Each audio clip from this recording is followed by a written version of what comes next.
Hey everybody, and welcome to Landmark Park's Martin Drugstore. Miss Celeste is going to give us a tour today and make us a special treat. We are missing everybody so much. We had to come out and see, what was going on at the drugstore, what's going on at the park. We're in the middle of the closure, but we are thinking about all of you, hoping that you're all staying well and safe.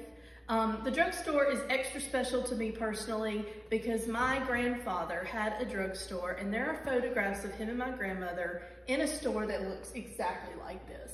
So it brings back a lot of really great memories, and Miss Celeste is gonna tell us all about it.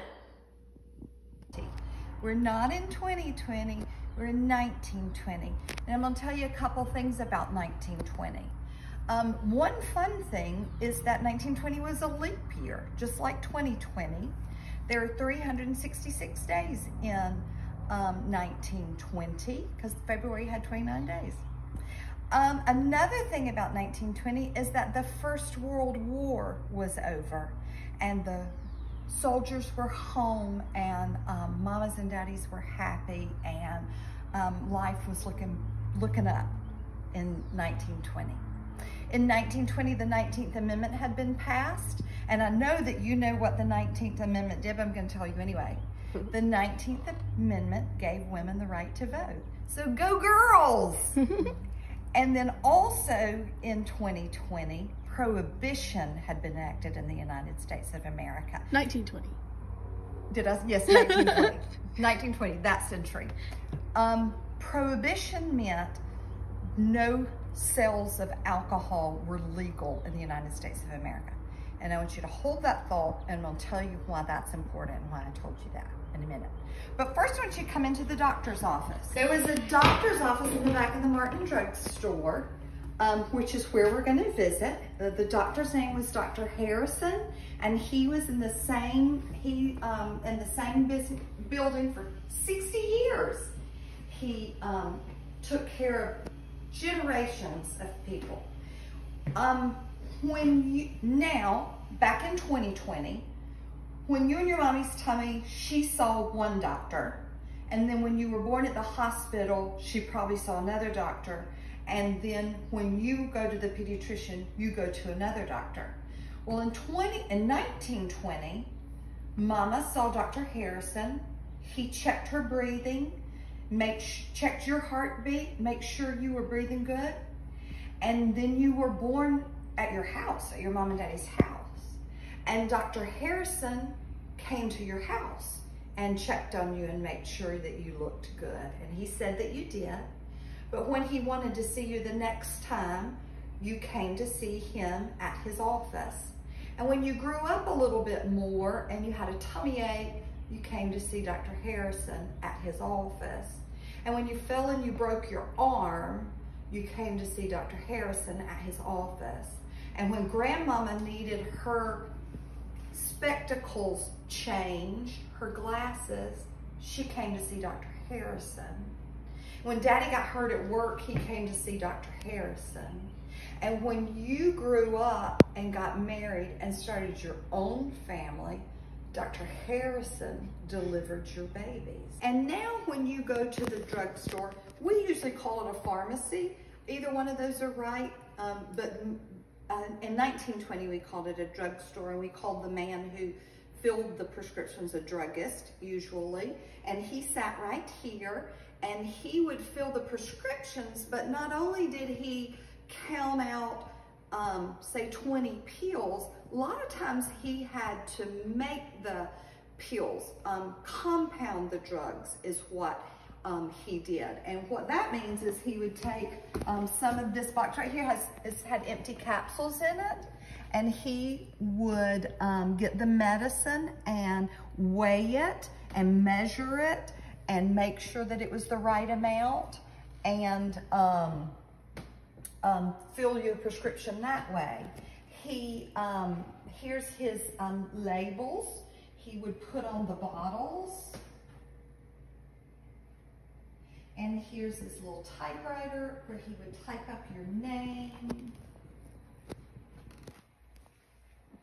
And over here behind Miss Laura is a scale where he would measure and make sure that he did not give you too much medicine, and then lots of pretty old bottles that used to have medicine in them. That that Mr. Martin is the druggist name that Mr. Martin would use. Mr. Martin was filling your prescription. Mama had some shopping to do, so she could pick up some a hairbrush or some Band-Aids, just like she does at the pharmacy now. Businesses put in soda fountains in the 20s because the bars were closing, because there were prohibitions against alcohol. So they made the soda fountain look like the local tavern.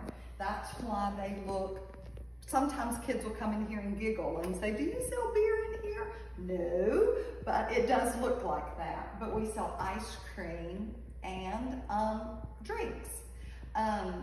The reason soda fountain is called a soda fountain is because it has soda water in it. And soda water is what makes your Coca-Cola fizzle. It's carbonation is what we call it now. A person who worked behind the soda fountain is called a soda jerk. And the reason is because these were very hard to, they're not hard anymore, but they were very hard to pull. So you had to jerk them. And the reason you had, that's the soda water. The soda fountain had different flavored syrups. This is go to the store and buy you a Sprite in a can. They had different syrups that you would put in a little cup like this one. You could do a strawberry or a cherry or a lemon lime. At the end of the 19th century in Atlanta, a druggist named Dr. Pemberton invented what we in the South love the most, Coca-Cola. This little cup has R.B. Martin's name on it. It's a special cup made for the Martin Drugstore for Coca-Cola, and I'm gonna make you one. I've got some Coca-Cola syrup, and we're gonna put one pump, a good pump, a little more than one. We're gonna put that much syrup. And then we're kind of gonna come back down here to the fizzy water. And we put this strong water to mix it up. And then we put a little fluff on the top. And there is a Coca-Cola that is better than you can buy at your local fast food restaurant, I promise. We also sell ice cream at the Martin Drugstore, and so I want you to come back when all this Corona is over with and come to the Martin Drugstore and let me scoop you an ice cream cone. I can make you a sundae or a float or a milkshake. And let me tell you one more thing so you can know a little bit more about what a real soda fountain was like in a real drugstore in the 1920s. I want you to watch It's a Wonderful Life. It comes on at the Christmas season, but it doesn't have to be a Christmas movie. And we need to be reminded right now that it's a wonderful life. So watch that, and also watch the best television series ever, The Andy Griffith Show. Season 1, episode 4 is called Ellie Comes to Town, and it's about when a lady druggist starts working at the local drugstore and she scoops Opie an ice cream cone. So when you come to the drugstore, I want you to tell me, Miss Celeste, I watched that just like you told me to, and I'll scoop you an ice cream cone, okay? Y'all stay safe, wash your hands.